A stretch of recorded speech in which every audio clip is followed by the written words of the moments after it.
I will say that the megachurch may have a culture and it looks like, you know, fun eyeglasses and ripped jeans or whatever. Certain standards or certain types of people that are advanced more.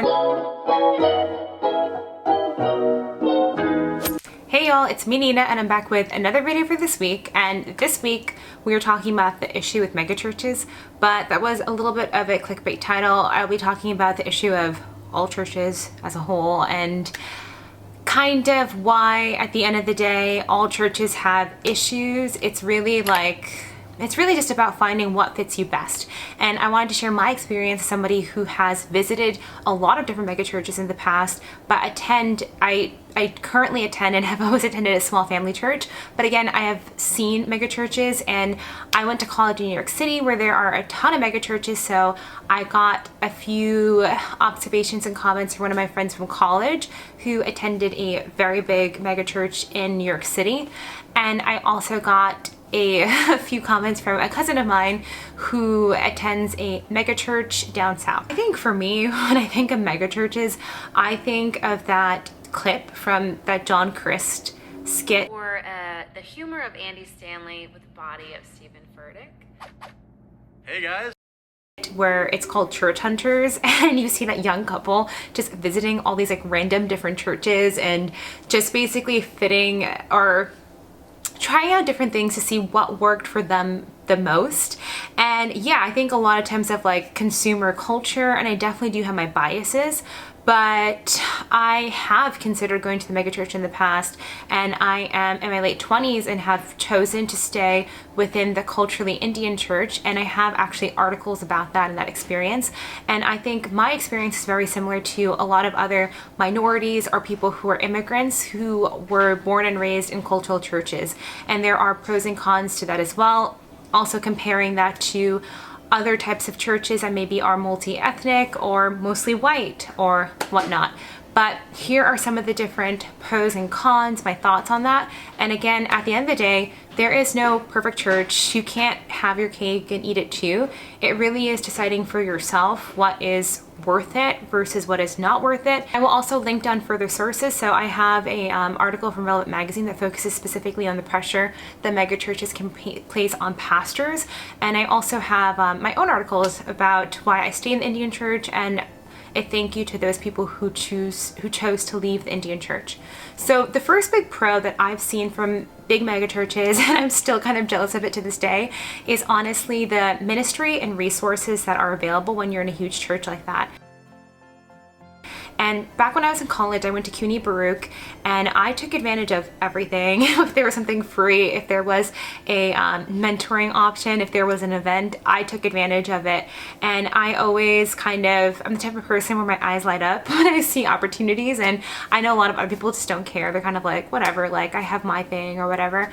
But a lot of these bigger churches will have cool programs and courses and opportunities.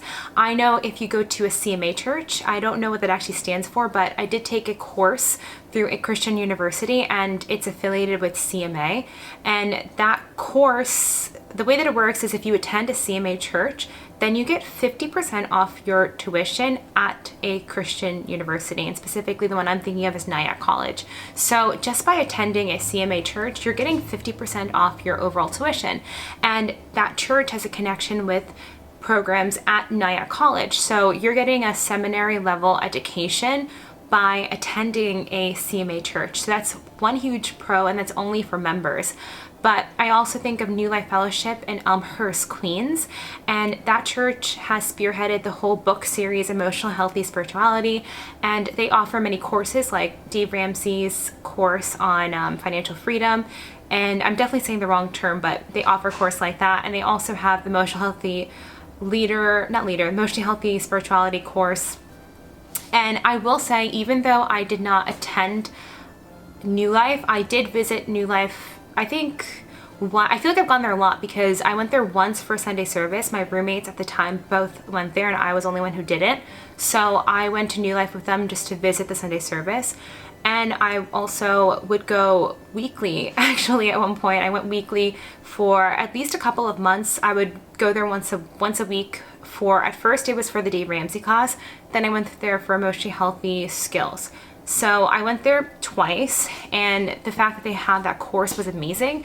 I think my church would be willing to offer something like that, but I don't know if we have the same bandwidth or ability to do that. I think it would put a big stressor on us to find a coordinator and find people to go. A lot of times when you go to smaller churches, everyone has to be doing it. You know, if you're offering a course like that, it's either, you know, like if we're gonna have it feel like really meaningful or whatnot, you want the majority of the families to be a part of it. And if it's not the majority, then sometimes you go to events like that, it just feels like really empty. And I will say, even the New Life course, there were certain weeks when, you know, 3 or 4 weeks into it, people get tired of taking the course and it does get a little emptier. And I think that does influence the overall feel of it, because you want to be going to these things and feeling like, wow, other people are here, other people are partaking. But if you're in a smaller church, you're not getting that benefit. And I will say there were limitations to me visiting that church and trying to take advantage of those opportunities, because they did, like, you could sense they're offering it to you with the hope that you would join their church. And I did feel like, oh man, like I know I don't want to be in this church. So at times I felt kind of bad about that. Another big limitation is the fact that they only offer certain things to members. So I remember hearing from my roommates that they would have a place where you could go and have a sabbatical. Like they rent out this like beautiful monastery or something like that, and all the church members could go and take advantage of that. But my church just doesn't have anything like that. So for a lot of mega churches, they have those programs, those opportunities. They have, you know, all these like fancy things that a lot of times smaller churches don't have. But with that said, I think that because I attend a smaller church and I like to be very hands-on, that's given me the opportunity to give Sunday sermons. And I actually do know somebody who is a staff worker with InterVarsity Christian Fellowship. She is a friend of a friend, and she has spoken at New Life, but I don't know if she's a regular speaker. I know she's spoken once and shared that message on social media, but I pretty regularly have a chance to share messages at my church, which again is a very unique experience, especially as a woman in the church. You know, that is a whole other can of worms. I recently have been getting comments from people telling me that women should not speak. So that has been a whole nother experience. This is totally random, by the way, but I always forget to mention this. Follow on Instagram or like on Facebook if you haven't already. I sometimes get tired with life and I forget to update YouTube. I try to at least once a week, but I did take I did take a break last week. So you can still stay updated, and I try to post on my Instagram when I'm posting a video, so that will hopefully remind you in case you ever miss it this way. But that's one of the pros and cons again. But yeah, I really appreciate the opportunities. If I have an idea, like if I see a course like Dave Ramsey's course and I mention it to my pastor, I know for a fact if I were to mention that idea, maybe pre-COVID, right now things are different, but he would have said yes. You know, he's pretty much willing to try any type of idea, and not every small church is like that. But if you find the right small church for you, then you can implement those programs, but you might have to be the person doing that rather than just receiving it when you're in a program or a church that just has more funding and more resources available to. Okay, so I had one pro/con, and now I wanted to go into one of the cons. And what's interesting is I got 2 different comments from the 2 different people I spoke to. So one of my friends says that one con is she imagines there's more accountability if you are in a larger church. And not everyone knows each other in a big church, and even if you do, there are several different services, so people may not even realize if you stop going. And it's hard to keep track of people and know how they're doing. So in the absence of small groups, you can get comfortable saying hi and leaving, and it's hard to make friends and get involved and be in a ministry and you have to be in a ministry to connect with people in that way. If you just show up on Sunday, I could see these connections being really tough. But to counter that, I had, again, a different perspective of someone who told me that you can be a part of church for 8 years. She's been a part of the church for 8 years now, and she's been involved in the small group and volunteers for the women's mentoring. And she says that you have to be involved in order for accountability to be a factor, but that's not unique to the megachurch. If you're in a small church, you can be isolated, uninvolved, and not checked up on by others if you choose to keep people at a distance. And it might come down to how connected the individual wants to be to the church and various ministries.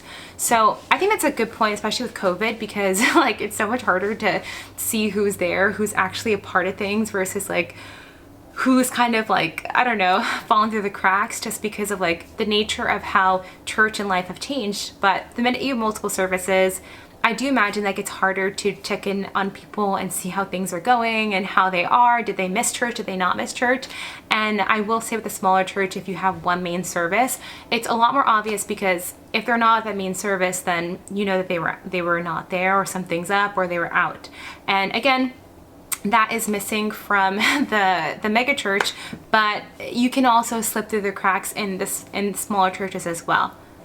I will say though that for a lot of ethnic specific churches, what I notice is a lot of these immigrant ethnic specific churches tend to be they're like family churches. So my church is a family church. My entire family goes with me, and I know a lot of people in my church. They have a lot of cousins, so like a lot of people are family and related to each other.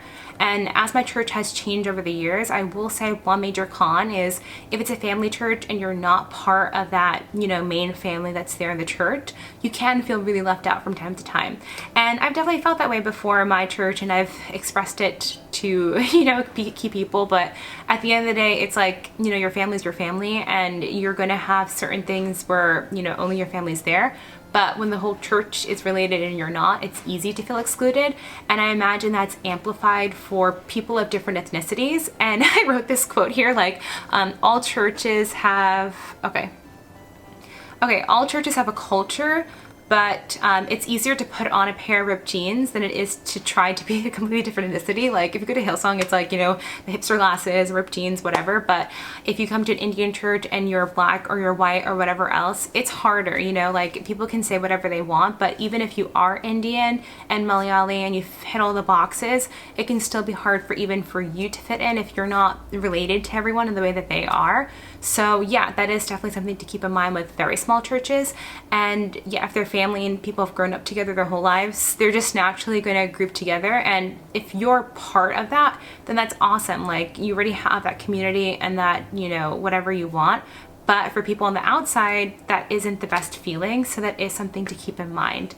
And I will say that the megachurch may have a culture and it looks like, fun eyeglasses and ripped jeans or whatever. But there are certain standards or certain types of people that are advanced more, and I did talk about that in my Hillsong critique. So yeah, if you're not a man, if you're not white, then you can go there and just as cute as everyone else. But every church has its culture of what they're willing to advance, and it does really hurt if you're not a part of the main culture that's there. So that is worth addressing as well. Okay, so those are my main points. Those are my pros and cons, the differences between a mega church and a small church. Again, you have to decide for yourself what you want. Are you willing to go to a bigger church and maybe have to find that small group or smaller community that you want, but you get to be part of like a ministry you're really passionate about and maybe get closer to people within that ministry? Or do you want to stay in the smaller family church and you have a tighter knit circle? Maybe you've known them for longer and you feel more comfortable around people of the same ethnicity as you. There are pros and cons for both. It is what you ideally want. And at the end of the day, if you are receiving the word, if you are encountering God, if you are serving in some capacity, that's all you really need. And I have a strong mindset that people who complain will find complaints wherever they go. So if you're really truly not happy where you are and you think that going to a different church will solve all of that, then you won't be happy, because every church has problems. But if you're looking for, let's say, more people in your age range, and you specifically seek out a church that caters to people who are in your age range, then, maybe going there and changing that and having that outlet being fulfilled in your life will be enough for you. But I will say that one thing I've heard from a lot of my friends, even friends who attend like churches they really love, is community is hard. Community is so hard to authentically build. I think if you're going somewhere once a week, it is always really hard, and there is always going to be a little bit of a hierarchy, because the longer you've been somewhere, the more comfortable you are and the easier it is to fit in. And whenever you're coming in new, it will always be a little bit harder for you. So those are my thoughts overall on that. Let me know what you think of these critique type videos and what other topics that you'd be interested in hearing about. I really like the process of analyzing and creating points. It is the English teacher in me, and I like making these types of videos. So comment down below your thoughts. Would you ever attend a mega church or a small church? What type of church do you attend now, and does it feed you? That's my pet peeve when people say they're not fed.